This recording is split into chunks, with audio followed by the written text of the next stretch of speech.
Bonjour et bienvenue dans ce numéro de Face au Business. Le mois de mars est totalement dédié à la femme à cause de la journée du 8 mars, qui est une date de commémoration des droits internationaux des femmes. Alors, pour célébrer le 8 mars, nous avons décidé d'offrir à nos téléspectateurs le parcours de 4 femmes entreprenantes motivées. Sans plus tarder, nous allons vous présenter nos invités. Nous sommes avec Madame Florence Bassonneau, elle est promotrice de Face au Attiqué. Bienvenue. Merci. Nous sommes aussi avec Madame Patricia Akpemado Banao. Elle est promotrice de Faith Abigail Food Factory. Bienvenue sur notre plateau. Merci Fatou. Nous sommes aussi avec Miss Léonie Caboret. Elle est promotrice de Biocube. Bienvenue. Merci Fatou. Et enfin, sur notre plateau, nous sommes avec Madame Epiphanie Kienou. Elle est promotrice de Divine Agro. Bienvenue. Merci Fatou. Alors, mesdames, sans plus tarder, vous allez nous présenter vos structures. On va commencer avec Florence. Face au Attiqué. Ok, merci Fatou. Je suis Madame Bassonneau Nekabore Ouenlassira Florence. Je suis la promotrice de Faso Attiqué. Je suis mariée, j'ai 3 enfants. D'accord. Alors, Faso Attiqué, c'est quoi? Faso Attiqué, c'est une unité de production et de commercialisation d'attiqué qui a été créée en 2010, en mars 2010, et elle est située à Ouagadougou, à la zone 1. D'accord. On va revenir en détail sur comment fabriquer l'attiqué, quelles sont les qualités d'attiqué que vous mettez sur le marché. On vient avec Patricia, elle va nous présenter Faith Abigail Food Factory. Merci. Je suis Madame Akpemado Banao Patricia, promotrice de Faith Abigail Food Factory, qui est une unité de production de pâtes de maïs fermentées. Ça, c'est notre spécialité première. Et ensuite de farine de foutou, yam et banane, plantain. Et puis, bon, nous avons d'autres produits, nous avons du piment, du gari et tout ça. Mais nous sommes dans l'agroalimentaire. Ok, on va y aller terre à terre. La pâte fermentée, c'est le dokounou, c'est ce que nous connaissons ici. Oui, voilà. en Et effet. la sauce bien pimentée noire qu'on connaît, voilà, c'est ce que vous faites. En effet, c'est ça exactement. Merci beaucoup Patricia. Léonie, on va parler de Biocube. Alors, Biocube est une unité de production de bouillon naturel. On produit aussi des épices, des mélanges d'épices toutes naturelles. D'accord.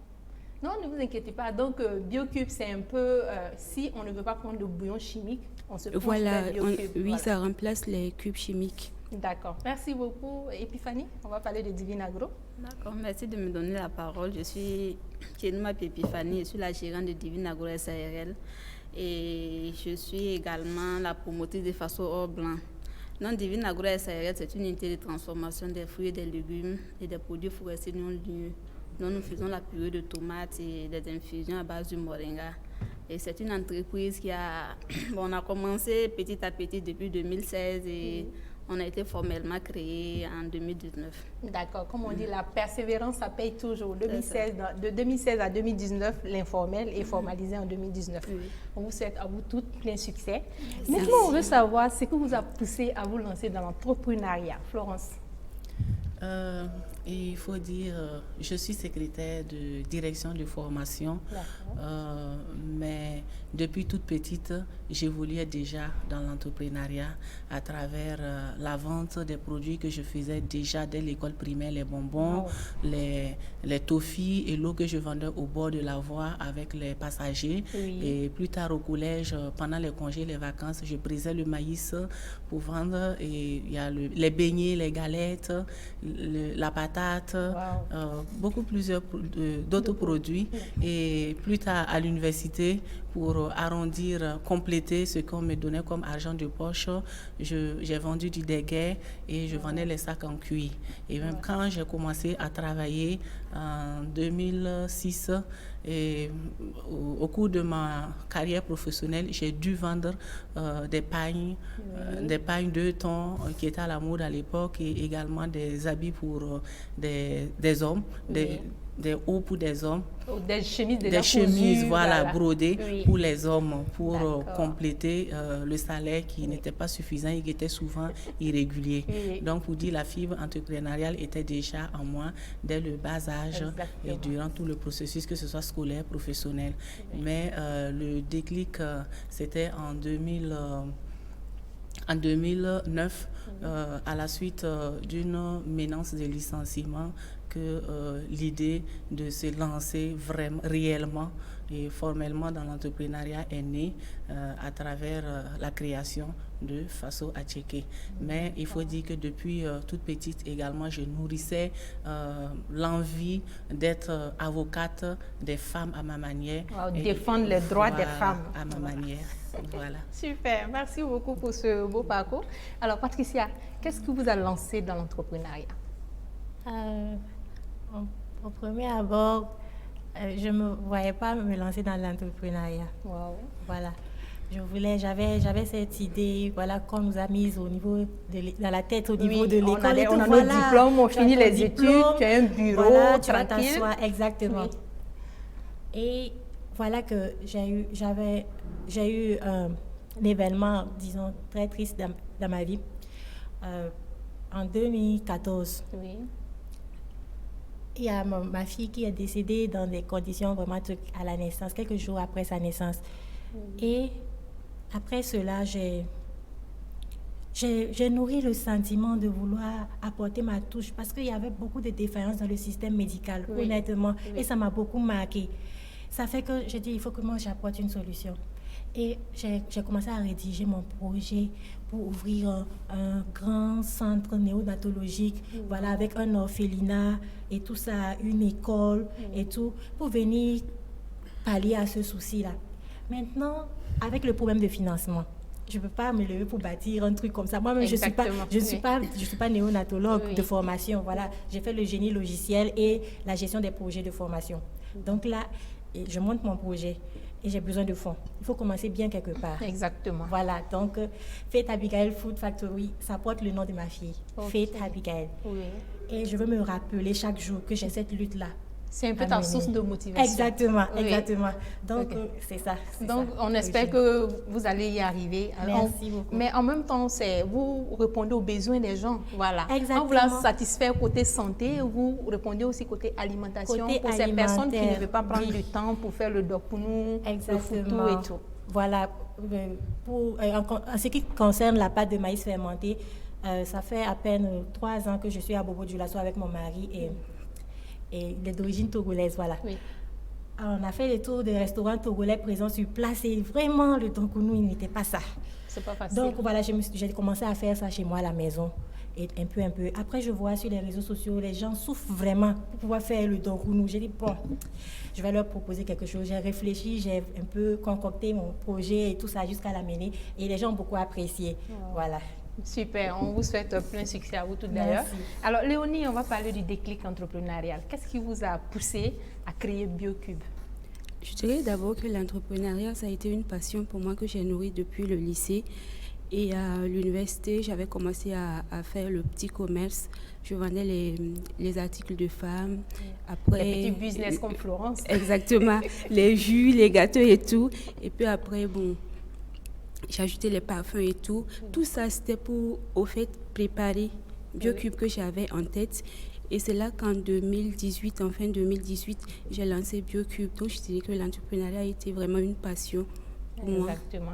Alors, tu as été stratège au fait. Comme on le dit, quand on veut lancer un projet, une entreprise, très souvent, on n'a pas de financement de départ. Qu'est-ce qu'il faut Exactement. faire pour avoir le financement de départ? Avec la campagne Entreprendre à 0 francs, c'est une belle stratégie. On se lance dans des domaines qu'on maîtrise mieux, plus facile, voilà, Exactement. vendre et tout, économiser et puis lancer C'est son ça. business de passion. Merci beaucoup, Léonie. Et puis, Fanny, Et le déclic. moi, je vais dire, entreprendre, c'est quelque chose qu'on cultive depuis le bas âge. Parce que c'est depuis 4 ans que moi, j'ai commencé à vendre. Exactement. J'ai Dans certaines grandi, familles, voilà. quand on est avec une maman commerçante C'est ou ça. bien un papa commerçant, forcément, ça contamine. Voilà, moi j'ai grandi avec ma grande soeur parce que les parents étaient au Burkina ici et elle est commerçante. Donc depuis 4 ans, elle te donne un peu d'argent, tu payes, tu vends, le bénéfice c'est pour toi, elle prend, elle paye quelque chose d'autre pour toi et au fur et à mesure. Donc on a évolué dans ça jusqu'au lycée. Et au lycée, je faisais le torfu comme ce que madame a dit, je vendais à mes camarades de classe au fur et à mesure. Et quand je suis arrivée au Burkina ici, parce que ça c'était en Côte d'Ivoire, quand je suis arrivée au Burkina ici, j'ai continué dans la même lancée, même à l'université aussi. Je vendais des chemises. Mais je ne vendais pas d'articles pour femmes parce que je ne voulais pas J'ai dit, les femmes aiment trop les crédits et puis c'est trop de bagarre. Donc, bon. C'est le restreint. Non, c'était uniquement pour les hommes, des chemises brodées, des pantalons, des chaussures. Ce sont des idées arrêtées. Même en amitié, souvent, au collège, on refusait l'amitié des filles. Parce que les disputes ne finissaient pas là-bas. On était beaucoup amis avec les garçons et tout. Donc, j'ai commencé à vendre comme ça. Et après ma maîtrise, bon, en 2009, j'ai fait partie d'une association, ASFODEV, Association de formation et développement humain. Donc, en 2009, on nous a formés sur les techniques de transformation de la tomate. Wow. Et moi, je m'occupais de la zone de bobo. Mais au début, c'était pour le gombo. Hein. On toujours part, on comme forme ça. les femmes et puis on revient. En 2016, j'ai dit, bon, en fait, tu fais quelque chose, tu apprends aux gens comment faire. À être utile. À être Voilà. utile. Et puis toi-même, tu es là. J'ai dit, bon, je vais commencer. Donc, on a commencé un peu.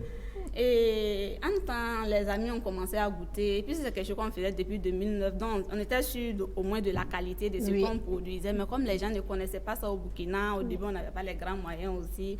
Et fin 2016, grâce à un ami, il m'a dit, il y a AFPPME qui a lancé quelque chose pour postuler. Et c'est le dernier jour, vers 23h, mon mari et moi, on est partis. Et puis, il m'a aidé, on a rempli la liste, on a déposé. À la fin, on m'a dit que tu as été retenu. Donc, et on est rentré en incubation jusqu'à maintenant. Je suis toujours là-bas.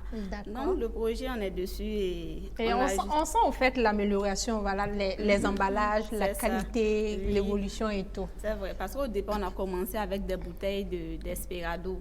Oui. Et il y a des gens qui trouvent que ça c'est des bouteilles recyclées. Et d'autres même disent que comme ça là c'est de l'alcool qui était dedans, bon moi je ne veux pas. Oui. Donc on a évolué vers ces emballages là et on a ça c'est un peu neutre au fait. Voilà. Et puis comme c'est nouveau, donc ça ne pose pas trop de soucis. Merci beaucoup. Merci. Alors maintenant on va parler un peu de l'impact de ce que vous faites parce que quand vous présentez vos projets, je pense plus à l'entrepreneuriat social.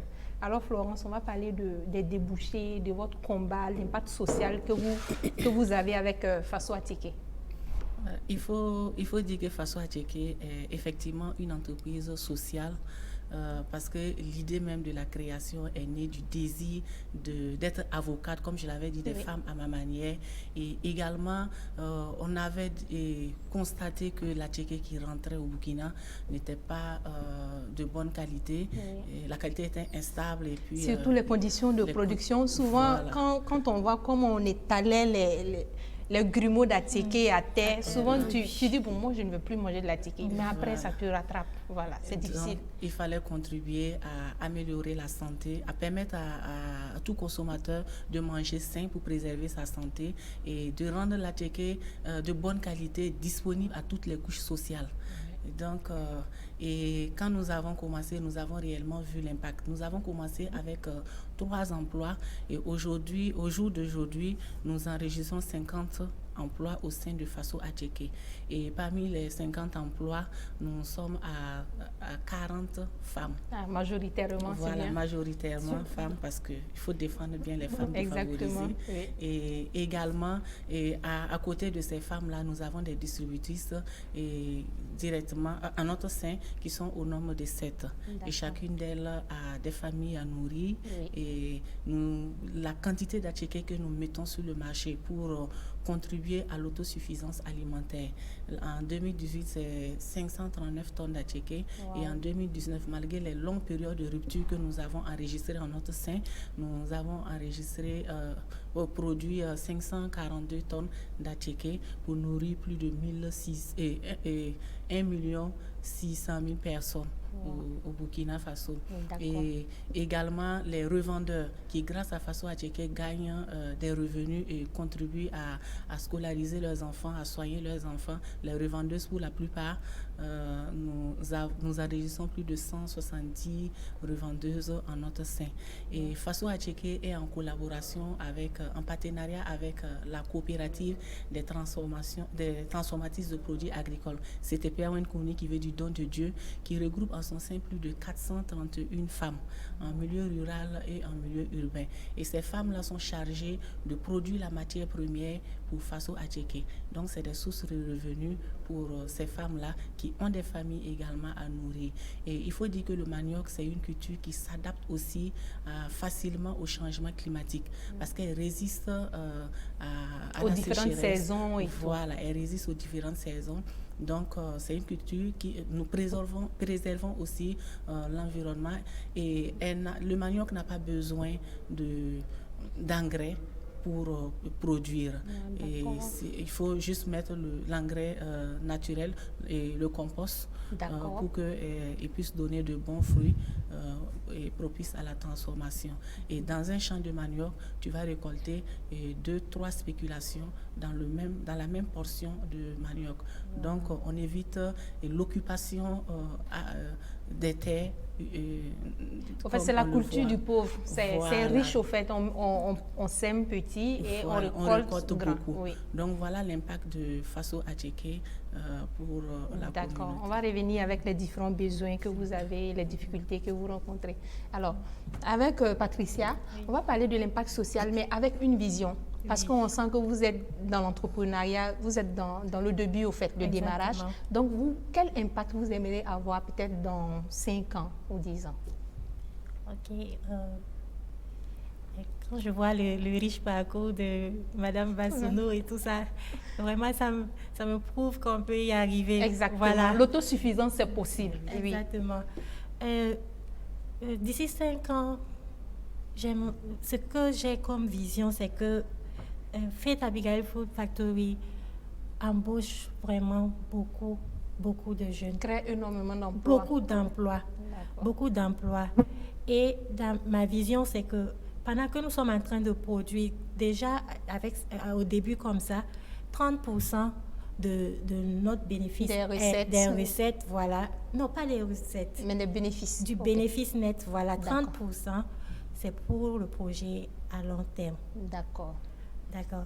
Et déjà, pour ces 5 prochaines années, nous voulons produire les bouillies, pas pour commercialiser, mais pour les orphelinats. Parce qu'il faut bien commencer quelque part. Oui, il faut offrir à ses enfants des aliments vitaminés, des bouillies, vitaminés. La mortalité infantile est trop élevée ici, je vous le dis. C'est énormément élevé dans nos pays africains, mais malheureusement, on en parle peu. Oui. Voilà, ce sont des réalités dont on ne communique pas beaucoup. C'est des sujets un peu tabous, voilà. Oui. C'est comme si la mort d'un enfant, ou bien un enfant qui a été malade, malnutri et tout ça, ce n'est pas pris. Oui, voilà, ce n'est pas pris trop au sérieux. On te dit, il faut laisser un de perdu, 10 de retrouvé, Dieu va te donner un autre. Oui. Alors qu'on pouvait faire quelque chose pour changer ça. Exactement. Pourquoi ces enfants qui n'ont plus leurs parents, qui ont été abandonnés, pourquoi ne pas faire quelque chose pour les aider en attendant, pour qu'ils puissent manger quand même, être en bonne santé, quitte à avoir maintenant les fonds pour réaliser le projet de plus grande envergure. Exactement. Voilà. Donc, notre vision sur les 5 prochaines années, c'est ça. Elle est vraiment noble. Merci beaucoup, Patricia. Alors, Léo, on va parler de l'impact. Voilà. Aujourd'hui, dans 5 ans, quel impact BioCube vous souhaiteriez que BioCube ait sur l'environnement, dans la société? Déjà, vous savez que le fait qu'il y ait tellement de bouillons chimiques ancrés dans l'esprit des gens fait qu'on se fait accepter, je ne dirais pas difficilement, mais c'est pas loin de là. Oui. Dans 5 ans, j'aimerais quand même que les bouillons naturels soient vraiment acceptés. Que ce soit naturel, voilà, que ce soit naturel. Oui. Et voilà, j'aimerais aussi pouvoir créer tellement d'emplois parce qu'il faut noter que le chômage, on en parle, mais est-ce que les taux... Oui, c'est une réalité. Est-ce que le taux change? Est-ce que ça baisse vraiment? C'est là. Il faut aussi... déjà, on peut dire que ça répond à un besoin de santé. Du fait que ça permette aux gens de manger sain, de maintenir leur santé. On veut faire réduire surtout qu'aujourd'hui dans les hôpitaux, les cas de cancer, de diabète et tension, ce sont des cas qui sont élevés au fait. Donc consommer des bio naturels, nous voulons amener les gens à accepter, à prendre conscience de ce que les produits chimiques font à leur santé. Oui. Voilà. Donc je pense que nous sommes déjà convaincus et on espère que on pourra convaincre les autres à y adhérer. C'est vrai que c'est difficile, mais c'est pas impossible. C'est pas du tout impossible. Oui, on se voit dans 5 ans aussi avec notre grande usine de production et puis une large gamme de produits et voilà. Et un grand réseau de distribution. Oui, surtout très un très grand réseau de distribution, oui. D'accord. Merci beaucoup, Léonie. Alors, Epiphanie, l'impact social avec Divine Agro SRL. Donc avec Divine Agro, Bon, ce que je vais dire, c'est et par rapport aux producteurs. D'accord. Je me rappelle l'année passée, c'était en avril, il y a un monsieur qui m'a appelé, il me dit... Et madame, j'ai appris que vous faites la purée de tomates. Et c'est un monsieur qui lui a donné mon numéro, pas à son âme. Ce monsieur est décédé après.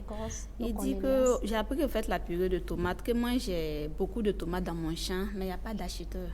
Je ne sais pas qu'est-ce que je vais faire. Oui. Et la tomate, on ne peut pas conserver. Non, c'est La difficile. tomate, elle parce a dès que que le c'est froid mûr- même n'est pas développé en Afrique. C'est-à-dire le domaine du froid. On a eu des invités la semaine dernière, un Italien avec Nucol System qui met à disposition de l'agroalimentaire, des chambres froides. Mais ce n'est pas encore développé au Burkina pour pouvoir conserver les tomates. D'accord. Donc, il m'a dit que bon, je fais comment? Et je l'ai dit, j'ai dit dans ce cas, j'ai dit, bon, je vais voir, on va faire venir la tomate là, puisqu'il est dans un village, dans un petit village de Dédougou. Donc, pour faire venir la tomate même à Dédougou, pour que ça arrive à Ouagadougou, ça devient compliqué. Il m'a dit, non, madame, il faut amener un camion, parce que même ces 2 camions là, tu peux avoir tomate bien mûre. Et je n'avais pas les moyens pour le faire.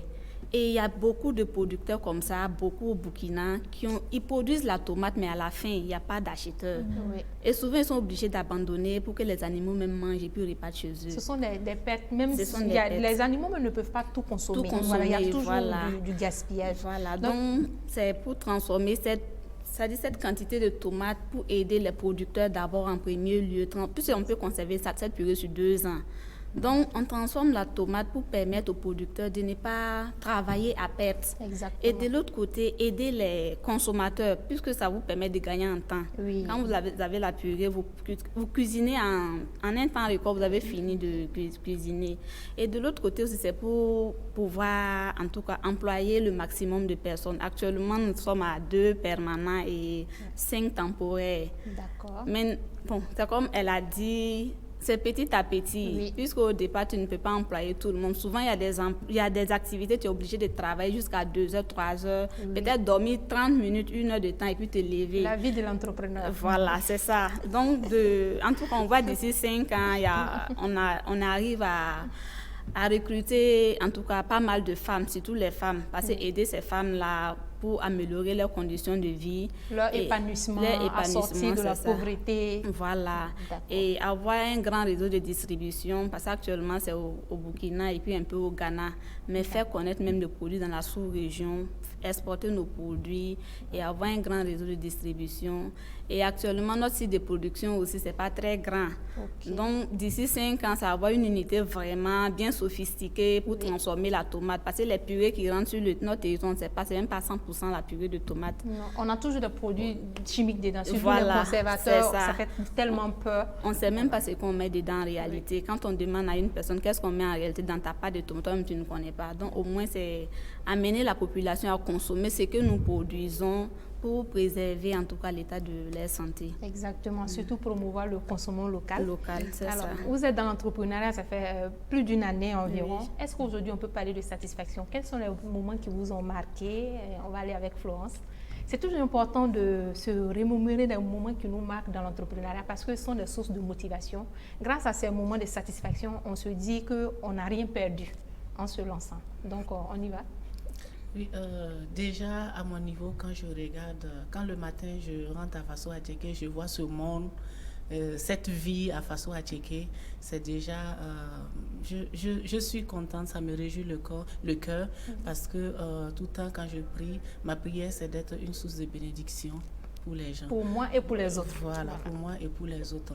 Et quand je vois les témoignages de ces femmes, une femme qui dit par exemple que quand elle mange chez nous à midi, à Faso Attiéké à midi, le matin, elle va à la maison, elle n'a plus besoin de manger. Elle n'en a même pas, mais elle est déjà bien En comme fait, ça. l'attiéké est consistant. Voilà. Donc, quand et le on mange, matin, on est- quand elle arrive, elle prend l'attiéké, elle met du sucre et puis elle mange. À midi, elle aura un repas à manger. Donc, c'est déjà, elle est vraiment très heureuse. Et elle me dit souvent que voilà, quand je suis malade, je peux aller me soigner. Quand j'écoute ça, je suis heureuse. Et quand je vois cette femme-là qui, quand elle venait chez nous, c'est une revendeuse. Et quand elle venait chez nous pour prendre l'attiéké pour vendre, elle était endettée. Elle avait une dette de 500 000 francs qu'elle avait prise pour et soigner son fils maladif. Et elle m'a dit, une année après, qu'elle a réussi à rembourser rembourser. ce prêt-là grâce à la vente de l'attiéké. Et aujourd'hui, elle s'occupe bien de sa famille. Ses frères sont venus. Elle a dû quitter son mari qui ne s'occupait pas d'elle et qui l'a en réalité abandonnée. Elle s'est prise en charge. Et quand je vois cette dame-là qui a commencé avec moi dès le départ, qui aujourd'hui a même fait venir sa grande sœur de la Côte d'Ivoire, son mari et ses 5 enfants, qui leur créent de l'emploi.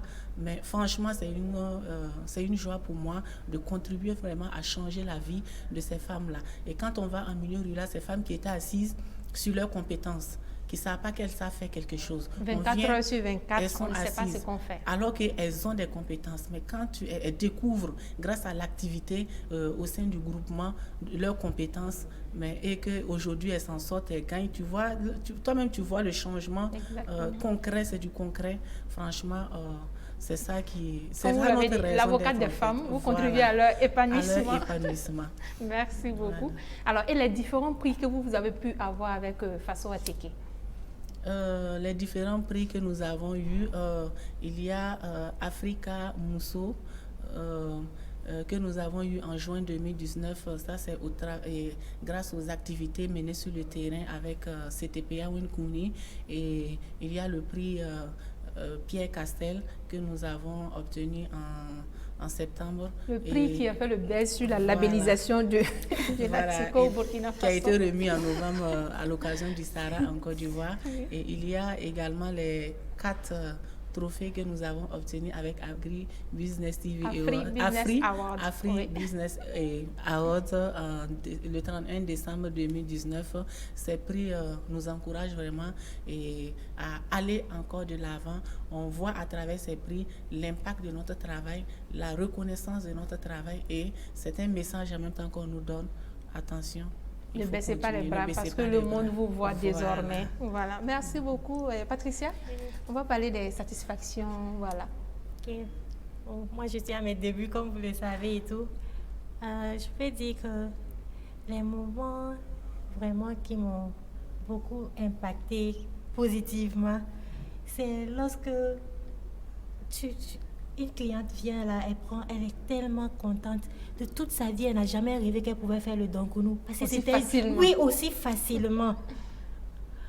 Elle le fait comme une pro. Elle m'envoie les photos. C'est moi qui les fais. C'est moi. C'est vraiment, ça fait du bien de savoir qu'on est utile. Franchement. En fait, la réalité est que quand on regarde les vidéos, comment faire le dokounou, comment faire la bolo, comment faire la kassa. On te demande de faire la pâte sur 2 jours, 3 jours. Tu te rends compte que pour manger quelque chose en 20 minutes, 30 minutes, il te faut 48 heures pour le faire. Exactement. Donc c'est un calvaire. Sincèrement, c'est un calvaire. Exactement. Donc nous avons raccourci, franchement, et il y a beaucoup de retours positifs. Et vraiment, je suis contente de voir ça. D'accord. Alors, et les récompenses que vous avez pu avoir avec Faith Abigail Food Factory? Ok, nous avons participé aux Afri Business Awards et nous avons eu un prix, voilà. Femme entrepreneur, voilà. Femme entrepreneur engagée, voilà. Exactement. Voilà, comme la plupart des entrepreneurs ici présents. Voilà, ça a été vraiment un boost. Franchement, au début, et voilà, on reconnaît que vous êtes en train de faire quelque chose pour la société, vous êtes en train de faire quelque chose pour... Vous avez votre place. Franchement, nous avons notre place. Comme ce qu'elle a dit, on nous regarde maintenant, donc la balle est dans votre camp. Exactement, voilà. Exactement. Léonie, on y va. La satisfaction avec BioCube. Déjà, quand les gens consomment et me font de bons retours, ça me fait plaisir. Je me dis que je contribue à répondre à un besoin social. Mais il y a un cas qui m'a beaucoup marqué. Il y a un jour comme ça, je faisais mon petit marché. J'ai vu une vieille avec son petit plat. Elle vendait du soumbala. Vous savez, moi, mes bouillons, il y a une gamme que je fais avec du soumbala. Donc, bon, j'étais devant elle. Après, j'ai fait des minutes où j'ai dit, pourquoi ne pas travailler avec elle? Déjà, je travaille avec une association. Je l'ai approchée, j'ai posé des questions, à savoir si elle ne met rien de chimique quand elle fait son soumbala et tout. Elle m'a dit de goûter, elle m'a dit voilà, vous pouvez goûter, il n'y a rien, c'est naturel, il n'y a pas de sable. Effectivement, j'ai goûté, c'était bon, j'ai pris son numéro. Des jours après, je l'ai appelée, on a commencé à travailler ensemble. Elle m'en a apporté une certaine quantité que j'ai beaucoup appréciée. Et au jour d'aujourd'hui, je travaille avec elle et ses 2 sœurs. Wow. Elles sont tellement contentes. Elles ont multiplié leur quantité de production. Quand je vois ça, moi, ça me touche vraiment. Ça me touche énormément. Au Donc, fait, je me dis, comme on dit, la mission de vie de l'être humain même, là, c'est d'être utile pour autrui. Voilà. Être utile pour soi et être utile pour Exactement. autrui. Donc, si on veut être heureux, c'est de savoir que des personnes sont heureuses C'est ça. grâce à nous. Et vraiment, ça fait du bien. Ça fait du bien. Ok. Vous avez votre trophée AfriBusiness Award. Qu'est-ce que ça vous fait d'avoir obtenu un prix FEE, Femme Entreprenante Engagée? Ça donne de la valeur à ce que je fais. Ça me donne le courage d'avancer. Savoir qu'on fait quelque chose qui est apprécié, qui est récompensé, c'est pas, comme on aime le dire simplement, c'est pas petit. Hein. Ça fait plaisir. On va ajouter le jargon, c'est pas petit bouquin. C'est pas petit bouquin. Voilà, ça fait plaisir. Oui. Ça fait plaisir. Et ça motive davantage. Ça motive, effectivement, ça motive. D'accord, Oui. merci beaucoup. Et puis Fanny, Oui, la bon. satisfaction avec Divine Agro et puis il y a Faso Or Blanc, si je ne me trompe pas. Oui. Et ça, c'est le Faso d'Anfani. C'est le façon d'enfant. D'accord. Oui. En fait, moi, ma satisfaction, c'est quand je suis là et entends, je vois un message sur mon WhatsApp, quelqu'un qui me dit « Ah, madame, j'espère que ton stock là n'est pas fini parce que je ne vais plus me blesser les doigts. » Je me sens indexée comme cliente. En fait, ça, quand je vois ces genres de messages le matin comme ça me donne du tonus. Oui. Et je sais qu'il y a une tante qui me dit à tout moment, quand ton stock là va s'épuiser, pardon, appelle-moi et tu me dis, je vais prendre mon stock. Oui. Elle, quand elle commande, c'est au moins 5, 6, 7 cartons Wow. pour sa consommation personnelle. Oui. Quand un client me dit ça, franchement, je suis contente. Et je vois qu'à quelque part, j'ai des personnes à raccourcir leur temps, quoi. Oui. Ça leur permet de gagner. Et c'est surtout ça. Alors, nous sommes au 8 mars, un mois dédié à la femme, aux droits de la femme. Alors, j'aimerais parler avec vous aujourd'hui un peu des droits de la femme. On est entre nous. Comme je l'ai dit dès le début, c'est une causerie. Et on sait qu'on a des droits fondamentaux de la femme qui sont la femme a droit à la vie, elle a droit à l'éducation. La femme ne doit pas subir de violence. Elle a droit au vote. Elle a le droit d'être élue. Elle a l'autonomie de son corps, elle fait ce qu'elle veut de son corps. Alors, avec ces droits, est-ce qu'il y a certains droits qui sont un peu, je ne sais pas comment je vais dire, c'est difficile de les respecter en Afrique. Et quelle vision ou quelle impression ou quelle proposition vous pouvez faire pour que ces droits-là puissent être respectés en Afrique? Quel est votre point de vue, Florence? Par rapport aux droits des femmes, surtout nous travaillons dans le domaine de l'autonomisation Oui. de la femme en milieu rural surtout et urbain et aussi je pense qu'il faut des choses concrètes. Exact. Parce que déjà quand on veut sensibiliser sur les droits, on réunit que des femmes, on leur dit oui vous avez droit à ceci, vous avez droit à cela. Si la femme va à la maison, elle ne peut même pas faire valoir ces droits-là. Donc quand on veut sensibiliser, il faut plutôt toucher les hommes. Exactement. Il faut, quand on fait les réunions, il faut les faire avec les hommes, les impliquer. Le monsieur, il a confiance, il sait que il est au courant de tout ce qui se passe, il sait qu'on ne monte pas la tête de la femme, Oui. mais on leur explique. Et c'est ce que, avec certains projets au niveau de la coopérative, nous faisons en milieu rural. On invite aussi, on invite aussi les femmes et les hommes, Oui. qu'on appelle des hommes champions, Oui. et ils sont fiers. Une manière de les... Voilà. les femmes sont intelligentes. Et ça les encourage davantage à aller. Oui. Mais je me dis, il faut qu'on arrête les discours maintenant. Exactement. Et Faut passer à on l'action. passe à l'action. Et si vous voulez que la femme et les droits de la femme soient reconnus, il faut l'autonomiser.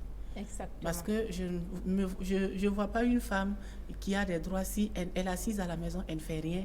C'est le monsieur qui doit tout le temps aller chercher, qui travaille du matin Mais au ça soir pour épuise venir. même l'homme. Ça épuise Oui. l'homme. Et même pour demander une allumette, il faut que ce soit le monsieur qui vienne te Pas donner. pouvoir demander de l'argent à ton papa pour acheter L'argent pour des acheter. allumettes à Et la si boutique. l'enfant est malade, en attendant que le monsieur quitte son travail pour venir, si tu n'as rien pour soigner l'enfant, bon, on ne peut pas parler de droit puisque il faut attendre forcément que le monsieur arrive et l'enfant a le temps de mourir.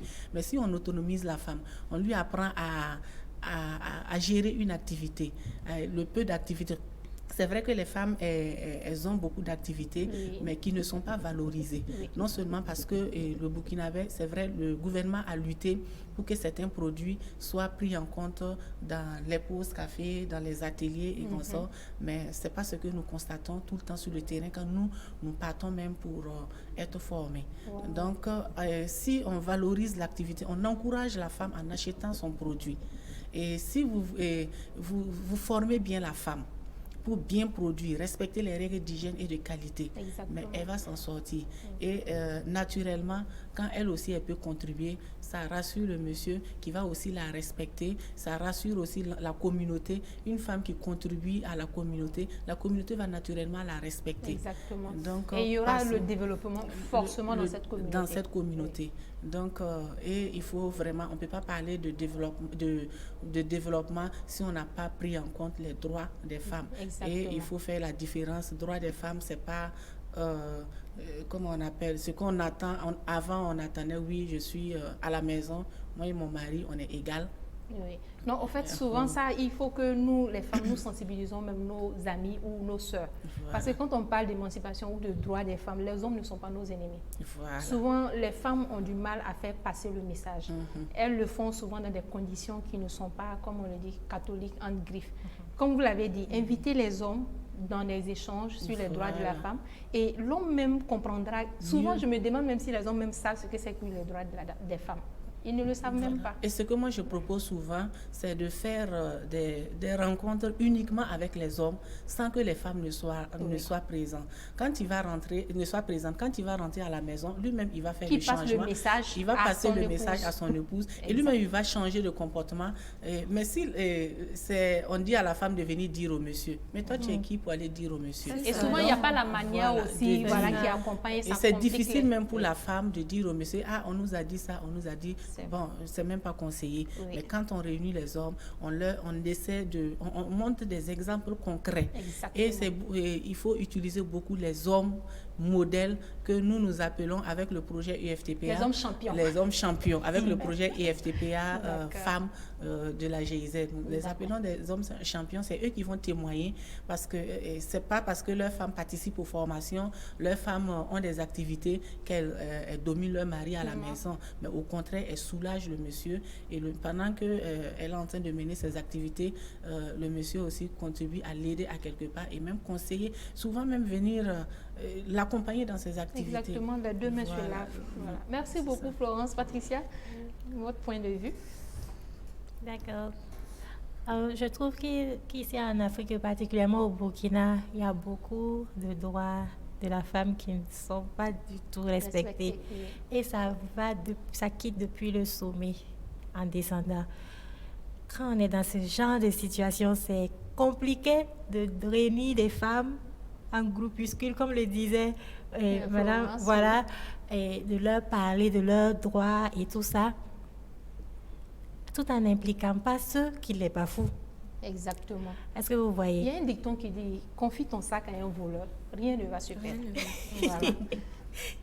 Voilà, donc déjà, il faut commencer à gérer ce problème-là, voilà, en impliquant beaucoup les hommes. Je crois que les choses commencent à changer. Il y a plusieurs, par rapport à il y a 10 ans en arrière, les mentalités, voilà, les mentalités des hommes commencent à évoluer. Ils commencent à laisser leurs femmes et entreprendre. Voilà, il y a beaucoup de femmes entrepreneurs ici. Il y a un certain temps, il y a des hommes, c'était niette. La femme ne devait rien faire. En effet. Et donc là, comme le changement commence à s'effectuer, voilà, tout ce qu'on peut faire pour donner un coup de pouce à cet élan d'évolution-là, serait le bienvenu, franchement. D'accord. Léonie, on y va?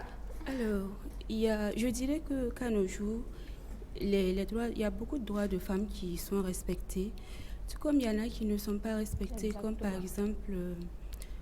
la violence comme ça, oui, voilà, ça fait beaucoup de débats aujourd'hui. C'est ça, on en parle, mais c'est pas aussi respecté que ça.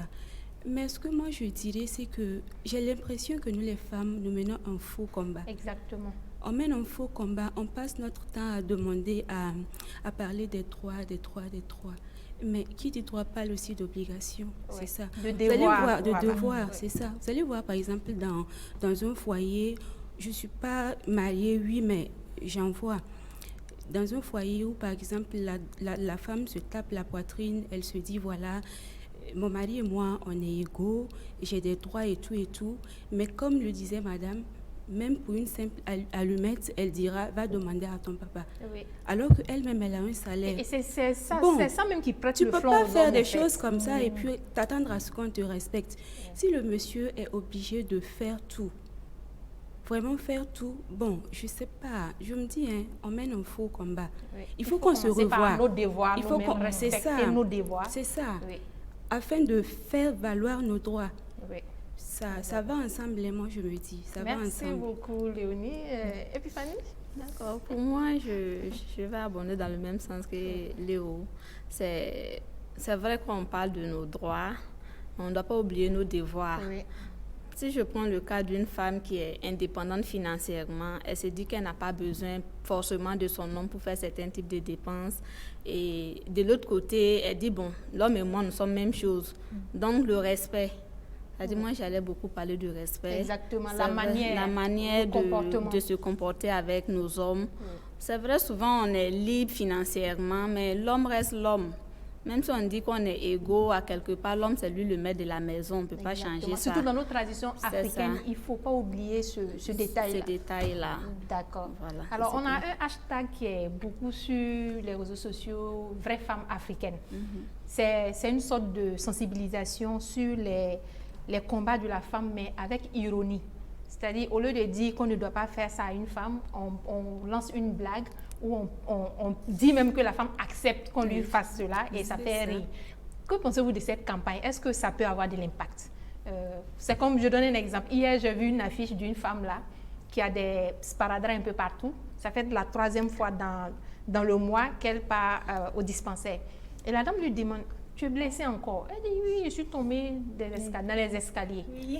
La dame dit, mais ça fait 3 fois que vous êtes tombée dans les escaliers. Elle dit, oui, mais il y a beaucoup d'escaliers à la maison. Hein. Tu vois? Donc, et on met un hashtag, une vraie femme africaine ne dénonce pas son mari quand il la bat. Donc, que pensez-vous de ce genre de sensibilisation? Est-ce que ça peut marcher?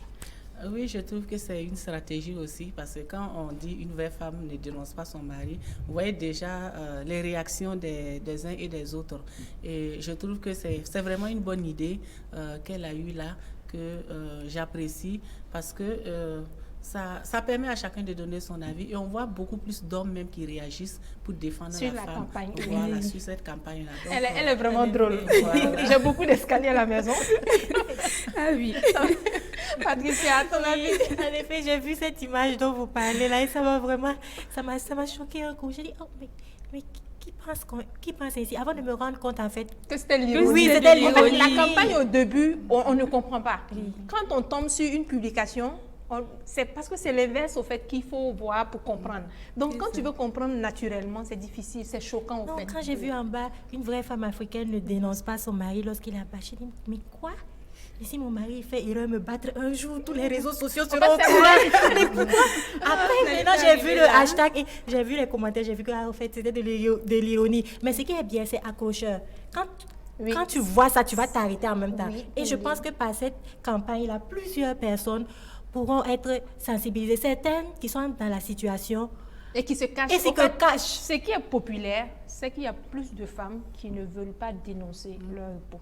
Soit elles ont honte même que les gens sachent qu'on la bat, soit elles aiment tellement leur mari qu'elles veulent le protéger et souvent c'est au dépend de leur vie. Donc c'est une manière au fait de dénoncer de façon masquée. C'est vrai qu'on subit des violences, mais il faut faire l'effort de dénoncer. Parce qu'à la longue, au fait, les personnes à qui on explique tout ça, là, je suis tombée dans l'escalier, là, la personne sait au fait. C'est parce qu'elle sait qu'elle a dit, mais 3 fois dans le même mois, et l'argument même qui sort après, il y a beaucoup, ça fait drôle. Quoi. Franchement. Mais il y a certaines aussi, j'ai vu certaines publications où il y a des hommes qui ont récupéré la campagne, mais cette fois, je me dis que peut-être qu'eux, ils n'ont pas compris. Parce qu'ils ont donné l'inverse. Ils ont fait des hashtags « Une vraie femme ne trompe pas son mari »,« Une vraie femme africaine ne trompe pas son mari »,« Une vraie femme africaine ne tient pas tête à son mari »,« Une vraie femme africaine ne fait pas ce qu'il fait ». C'est-à-dire, eux, ils ont donné les tas des femmes, au fait, dans leur foyer. Qu'est-ce que vous pensez de cela? Est-ce que ça peut aider la campagne à évoluer si les hommes réagissent comme ça? Epiphanie? Bon, moi, je pense que la campagne de Bintou, En fait, c'est une autre... Elle te choque pour t'amener à la réalité. Pour te donner un message. Pour te donner un message. Et ça marque. Si on t'a choqué, ça t'a choqué comme ce qu'elle a dit, elle s'est arrêtée et puis elle a regardé. Ça va rester toute sa vie dans sa tête, vous voyez, non? Maintenant, si les hommes réagissent à l'inverse, voilà, ça peut un peu freiner l'élan qu'elle a donné à sa campagne, je me dis. Oui. Léonie? Moi, j'ai fait 2 jours sans comprendre cela. Je voyais les images, les textes et tout. Je dis, mais c'est quoi ça? Moi, c'est Google qui me sauve. Quand je ne comprends pas quelque chose sur les réseaux sociaux, je tape sur Google. Et donc, quand je n'ai pas compris, j'ai tapé sur Google. Non seulement j'ai vu le nom de l'initiatrice, j'ai compris le concept. Voilà. Après, j'ai lu un peu les commentaires. J'ai même vu les gens qui se chamaillaient. Oui, ça crée des disputes sur Internet. Oui. Ça choque le message qu'on fait passer dans l'ironie. Oui. Ça choque les images qu'on montre. Mais après, ça a quand même un impact. Moi, je me dis que ça passe. Oui. Fait comme ça passe. Il y a une aussi qui a même parlé des chefs du village comme mariage forcé, que quand on donne ta fille de 14 ans en mariage forcé, il faut applaudir. Ça, c'est une vraie femme africaine. Wow. Qu'est-ce que vous en pensez? Voilà. Florence. Comme on dit, c'est l'ironie.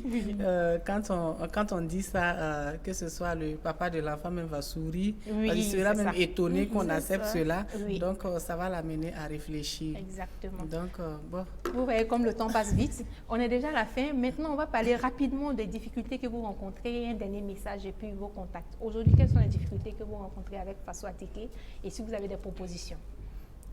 Faso Ateke a des défis, notamment l'approvisionnement en matières premières et qui est beaucoup dû actuellement au problème de transport à notre niveau.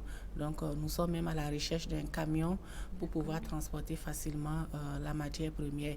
Et il y a aussi le problème de fonds. Parce que c'est difficile pour nous si ce n'est pas une opération spéciale, comme le FBDS qui nous a donné un crédit en 2014 pour nous permettre d'investir, ou bien un partenaire comme l'ASCM qui a soutenu la coopérative, nous avons bénéficié, ou le PCSA qui nous a accompagnés, ou bien Initiative Ouaga qui nous a donné ce crédit, ce prêt d'honneur. C'est difficile d'avoir un vrai crédit avec les banques parce que on te demande un PEH, une garantie que tu n'en as pas. Oui. Et ils disent qu'ils ne peuvent pas construire sur un terrain qui ne t'appartient pas, un terrain en location. Et ils disent aussi qu'ils ne peuvent pas te donner de l'argent pour acheter un terrain. Et alors qu'ils peuvent te donner de l'argent pour acheter des équipements. Mais où tu vas mettre ces équipements? Donc, pour conclure, c'est difficile pour quelqu'un, un entrepreneur qui n'est pas né trouvé, comme on le dit, d'avoir les moyens financiers pour pouvoir accélérer son projet. Et là, il faut rappeler aussi que les femmes ont droit à des terres. Les femmes ont droit à des terres. Bon, heureusement que dans certains contextes, on a droit, les terres cultivables, on en a droit, mais la terre en ville, c'est l'argent industriel, voilà. C'est l'argent, le fonds qu'on n'a pas, et il n'y a pas de garantie, on ne peut pas avoir de fonds. Heureusement que par la grâce de Dieu, on avance petit à petit. Oui. Si quelqu'un se décide à injecter des fonds, il y aura encore plus d'impact de 50, on va même tripler le nombre d'emplois que nous avons, et les impacts, les personnes qui sont touchées, nous allons tripler le nombre. Donc, mais il faut rappeler aussi que vous ravitaillez le Togo, le Mali, les pays voisins en Ateke. Donc c'est bon de rappeler à ces bailleurs-là que le marché, il existe vraiment. Le marché, effectivement, il existe parce que la Tchéké va au Niger, la Tchéké va au Togo, la Tchéké va au Mali, et ça va au Sénégal, et ça va dans tout le Burkina Faso. Et quand on a des ruptures comme ça, souvent, on a mal même pour le client qui comptait sur les revenus de la vente là pour pouvoir aller peut-être soigner son enfant ou bien pouvoir acheter la nourriture pour nourrir sa famille. Et du coup, nous n'avons pas la matière première juste parce qu'il nous faut un simple camion qu'on n'arrive pas, on n'arrive pas à avoir l'argent pour acheter le camion pour transporter. Il y a aussi le grand défi, c'est de produire le manioc et augmenter la production du manioc au niveau local parce que pour le moment, la production est vraiment insignifiante par rapport aux besoins en Ateke. Tchéké, au Burkina Faso. Il y a le terrain que nous avons pris pour ces femmes qui sera exploité par 160 femmes.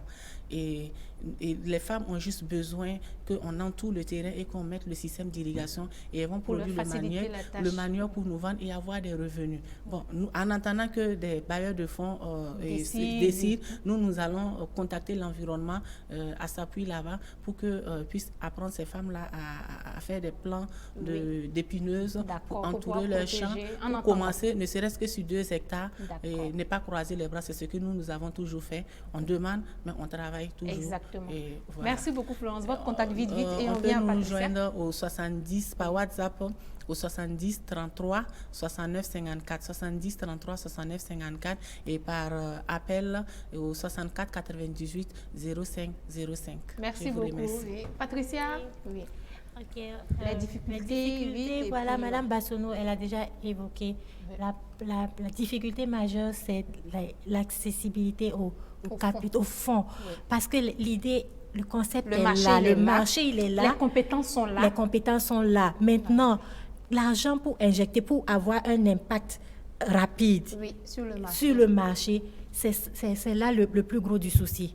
Parce que je sais que la farine de foutou, franchement, est-ce qu'on va lancer une banque de financement de projets des femmes? Eh bien, pourquoi pas? C'est une bonne idée. On s'unisse, parce que, comme on le dit, quand on met nos efforts ensemble, on arrive à faire face aux difficultés communes. C'est vrai. Voilà, donc c'est bon, on va y réfléchir. Oui. Alors, donc, c'est là, genre, je ne veux pas trop tirer comme nous sommes à la fin. Oui. Je sais que mon projet, je parle du mien, il est vraiment porteur. Oui.